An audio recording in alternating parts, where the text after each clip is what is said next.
Ilalim na sa state of calamity ang bayan ng Kalumpit sa Bulacan, dulot pa rin ng mga pagbaha. At para makamusta natin ang sitwasyon sa probinsya, magkakasama natin si Bulacan Vice Governor Alex Castro. Magandang tanghali po sa inyo, Vice Gov.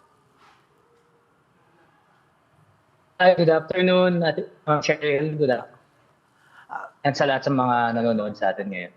Vice Gov, kumusta na po ang sitwasyon dyan sa ating probinsya sa Bulacan? Maulan pa rin po ba ang panahon?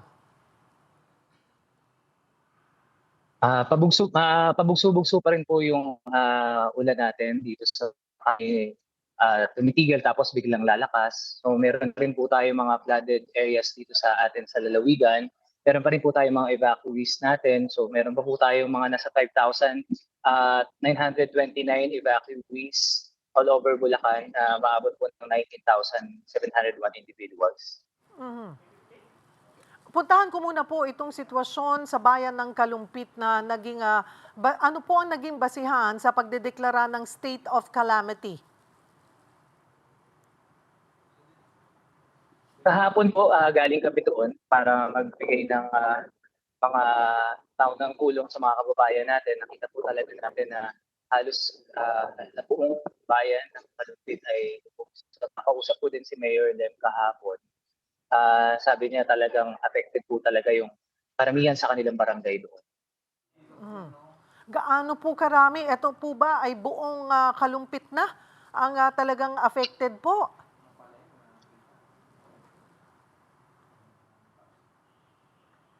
Ma'am Cheryl, batay kay Mayor Lem, halos lahat ng barangay, halos majority ng barangay sa Kalumpit ay lubog sa ngayon. At yung iba malalalim pa, lalo na sa May Sulaw, saka sa barangay San Miguel, ay hanggang dibdib pa yung tubig doon sa barangay na yun. Kumustahin ko na rin po yung iba pang mga bayan dyan po sa Bulacan. Katulad po sa amin, sa Hagonoy, kamusta rin po ang sitwasyon?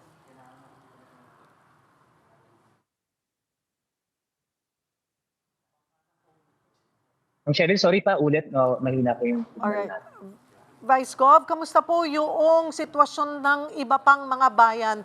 Alin po ang mga bayan na parang halos kasing sitwasyon din ng Kalumpit na mataas pa rin ang tubig baha? Yung pong Hagonoy, sa bayan namin sa Hagonoy, kumusta po? Yes, opo. Ma'am Cheryl, dun sa, alam ko yung bayan mo, sa bayan ng Hagonoy, hanggang ngayon may mga tubig pa din. Naapektuhan din to ng high tide ngayon dahil mataas ang high tide ngayon ay maabot ng 4.7. At the same time, yung ibang mga bayan katulad ng Malolos, Kalumpit, Bustos, Bukawe, Pulilan, Balagtas, Giginto, at Hagonoy, yan pa yung mga flooded areas pa rin ng mga bayan hanggang sa ngayon. May naitala po ba dyan sa ating probinsya ng any casualties or injuries dahil po dito sa tuloy-tuloy na pag-ulan? Meron po kasing insidente sa may San Jose del Monte na mga batang naligo na tinangay ng tubig sa Marilao River. Dalawang bata na nakita, nakita po ito sa, yung isa nakita sa Marilao, isa po nakita sa Santa Maria. Yung isa po, yung dalawa ay, yung isa po missing, saka yung isa unidentified. Ito po yung mga taga-Caloocan po ata. Ito po yung mga kabataan na naligo po sa may Marilao Bridge. Marilao River po. River pala, Marilao River, yes, opo.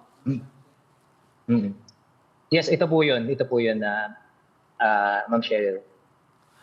So ito po, inanod na yung bangkay na po nila doon sa dalawang areas na sinabi nyo? Ito po ay nakita na po yung mga nakita na po yung kanilang katawan, yung dalawang bata nakita na po. So, yung pero mayroon pa pong mga missing na hinahanap po hanggang sa ngayon. Dito po isa na lang po yung missing na hinahanap ngayon. Vice Gov, sa sitwasyon po ngayon ng Bulacan, nandoon po ba yung posibilidad, kinoconsider na ba na magdeklara ng state of calamity ang buong probinsya? Cheryl, ngayon po ay ina-assess pa po ng ating province kung kailangan magkaroon tayo ng state of calamity dito sa lalawigan ng Bulacan. Hintay lang po natin yung mga reports. So isa din po yan sa tinitingnan po natin. Inantay lang po natin yung mga final assessment po mula sa PDRM po at sa lahat po ng mga danyos po dito sa ating lalawigan. Mhm. Kumusta po ang ating mga kababayan dyan, ang mga residente? Sabi niyo po ay umaabot pa sa halos 6,000 pamilya ang nananatili Yes po po. sa evacuation centers. Kamusta po ang mga ayuda, ang tulong na naibibigay po sa kanilang mga relief goods? Since day one po na napunta sila sa evacuation centers, nagsimula na po tayo kasama sa pangunguna po ng ating Governor Daniel Fernando, na pag-ikot sa mga evacuation centers para magbigay po ng mga family food packs po sa kanila. Yun po yung mga evacuees po natin na mabigyan po kaagad ng unang tulong. Pero kahapon po sa Kalumpit ay lahat po na ng affected families, hindi na po yung mga nasa evacuation centers lang, kundi po lahat po ng mga affected families.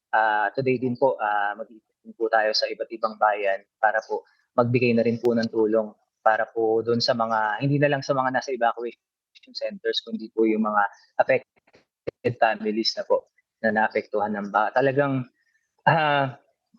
Ma'am Cheryl, medyo sa totoo lang, parang taon-taon na lang nag-i-interview tayo dito, pero ang sitwasyon po dito sa Bulacan parang po hindi nag-i-improve I was gonna dahil ang dami pong ginawang mga projects dito. Actually 2023, 11 billion ang binaba sa Bulacan para sa flood mitigation project. Noong 2024, 14 billion ang binaba sa Bulacan para sa flood control projects. At ganoon din po pagdating ng 2025, mas malaki pa ang binaba dito. Pero ang nakita po natin, yung mga projects na ginawa dito ay mentras na makatulong, mas nakapasama pa. Kaya ngayon marami po yung mga bayan na ang hirap makalabas ng tubig dahil may mga unfinished projects po ang DPWH na nakatenga ngayon na hindi napapakinabangan ng mga kababayan natin. Mhm. Ano po ang sabi ng DPWH? Hindi naman pwedeng iniimbestigahan, oo, hindi naman pwedeng hindi tapusin, hindi po ba? Or hindi naman pwedeng iwanan na lamang at baka makapag-cause pa lalo yun nga ng, it seems like nagko-cause pa siya lalo ng pagtaas ng tubig po dyan sa ating probinsya. Ano ho ang ginagawa na hakbang ng Bulacan para I don't know kung paano pa maiibsan itong mala water world natin dyan sa Bulacan? Yes. Ma'am Cheryl, last 2 weeks ago, bago pa itong dumating yung mga bagyo after na SONA ng ating Pangulo, nagpatawag tayo ng committee hearing dahil nire-village speech po natin patungkol dito dahil sabi ko nga, hindi tayo pwedeng huminto ng ganito lang. Kailangan malaman natin ano ba yung mga susunod na hakbang ng DPWH sa atin.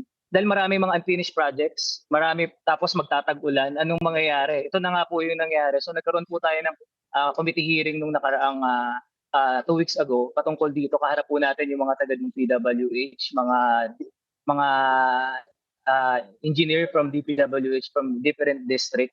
At nabanggit nga po dito, sabi nila 630 unfinished projects, 40% doon flood control projects ang hindi pa tapos. At yung iba po may mga kaso. Kaya hindi daw po nila magalaw dahil ito ay may mga kaso hanggang sa ngayon. At isa din po dyan, Ma'am Cheryl, tanong ko anong plano, anong mangyayari dahil hindi pa pwedeng ganito lang yung mga kababayan natin na lubog sa baha at walang maayos na plano para maibsan yung problema sa baha dito sa lalawigan ng Bulacan.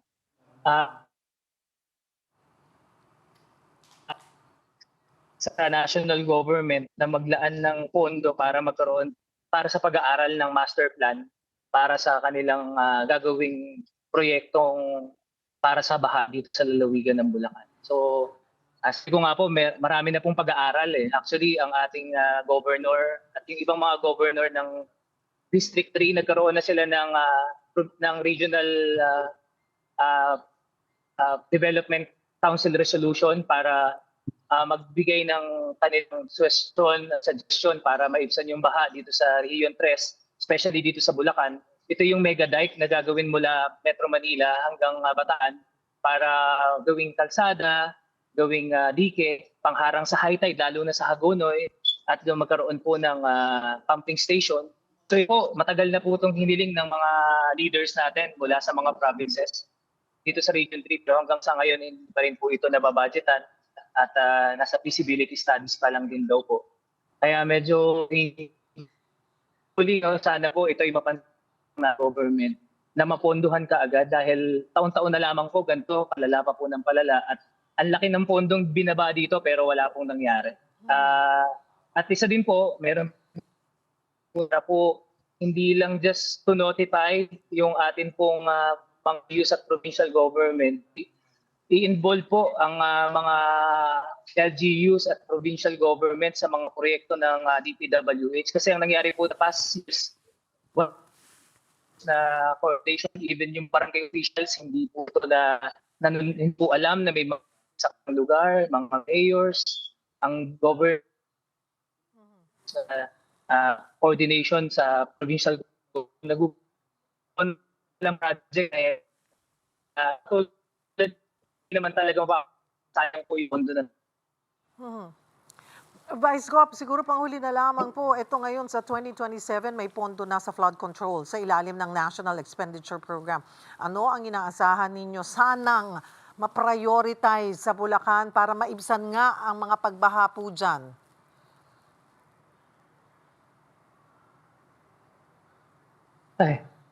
Ang Cheryl, ito taon-taon nagbibigay tayo ng puro relief. Tingin ko po, hindi na to yung gusto ng mga tao. Ang gusto nila, solusyon. At hindi po lang tayo ng relief taon-taon. Tapos, ang kailangan po dito yung pangmatagalang solusyon, scientific, maayos, hindi substance.